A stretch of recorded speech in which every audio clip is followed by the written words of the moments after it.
किसी गांव में दो मित्र रहते थे। वह दोनों ही बहुत गरीब थे। उनके पास किसी भी प्रकार की शुभ सुविधाएं मौजूद नहीं थीं। इसलिए वह अपनी सुख सुविधाओं को उपलब्ध करने के लिए हमेशा प्रयासरत रहते थे। एक दिन उन दोनों दोस्तों ने सोचा कि क्यों न बाहर जाकर के कमाई कर लें, वहां अधिक धन मिलेगा तो हमारे पास अच्छी खासी सुख सुविधाएं मौजूद हो जाएंगी। इसी उद्देश्य को लेकर वह दोनों गांव से निकल पड़े। चलते चलते एक घना जंगल उन्होंने देखा, जहां पर एक बुजुर्ग व्यक्ति जो शरीर से काफी कमजोर था, वह एक पेड़ के नीचे बैठा हुआ आराम कर रहा था। वह दोनों मित्र उस बूढ़े व्यक्ति के पास पहुंचे और कहा कि इस घने जंगल में आप क्या कर रहे हैं और कहां जा रहे हैं। उस बूढ़े व्यक्ति ने कहा कि आप बैठो, मैं सब कुछ आपको बताता हूँ। तभी उन दोनों मित्रों की नजर उस बूढ़े व्यक्ति के पास रखी हुई एक पोटली पर पड़ी। वह पोटली काफी बड़ी थी। उन दोनों मित्रों ने उस बुजुर्ग व्यक्ति से कहा कि बाबा, आपके पास जो यह पोटली है, इसमें क्या है। उस बूढ़े व्यक्ति ने कहा, बेटा मत छूना इस पोटली को, यह पोटली विचार बदल देती है और विचार बदलते ही भाग्य बदल जाता है। अब उन दोनों मित्रों की उत्सुकता और बढ़ गई कि आखिर इस पोटली में क्या है जो यह विचार बदल देती है और भाग्य बदल जाता है। वह दोनों मित्र उस पेड़ के नीचे बैठे रहे और उस बूढ़े व्यक्ति की तरफ देखते रहे। देखते ही देखते वह बूढ़ा व्यक्ति एक गहरी निद्रा में सो गया, एक ऐसी निद्रा जो कभी न टूटने वाली हो।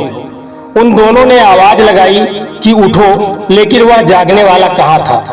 पास जाकर जब उन दोनों मित्रों ने उस पोटली को खोला तो उनके आश्चर्य का ठिकाना न रहा। वह पोटली हीरों और मोतियों से भरी हुई थी। अब उन दोनों का विचार बदल गया।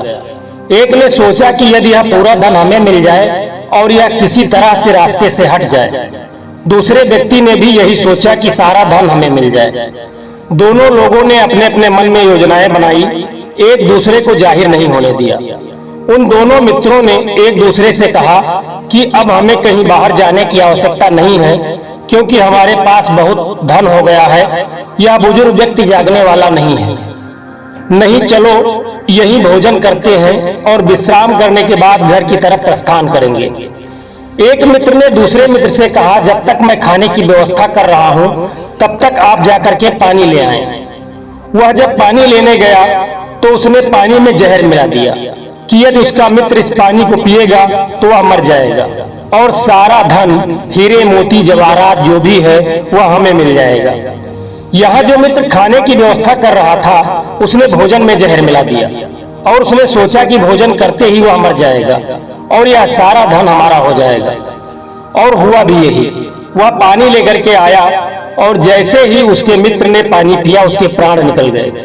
दूसरे ने जैसे ही भोजन किया उसके प्राण निकल गए, क्योंकि पानी और भोजन दोनों में ही जहर मिला हुआ था।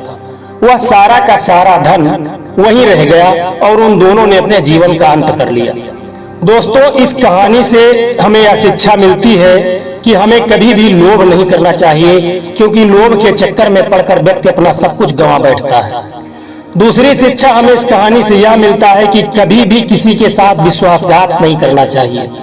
जो कुछ भी होता है वह विचारों के माध्यम से ही होता है। यदि विचार सही है तो कर्म सही होंगे और कर्म सही होगा तो प्रारब्ध सही होगा और प्रारब्ध सही होगा तो भाग्य सही रास्ते पर होगा। उन दोनों मित्रों के विचार बदले और वे दोनों मित्र एक दूसरे के शत्रु बन गए। दोस्तों, यदि कहानी आपको पसंद आई है तो चैनल को सब्सक्राइब करें, लाइक करें और कमेंट करके यह जरूर बताएं कि यह कहानी आपको कैसी लगी। जय श्री कृष्णा, राधे राधे। दोस्तों, यह वीडियो देखने के लिए आपको दिल से धन्यवाद।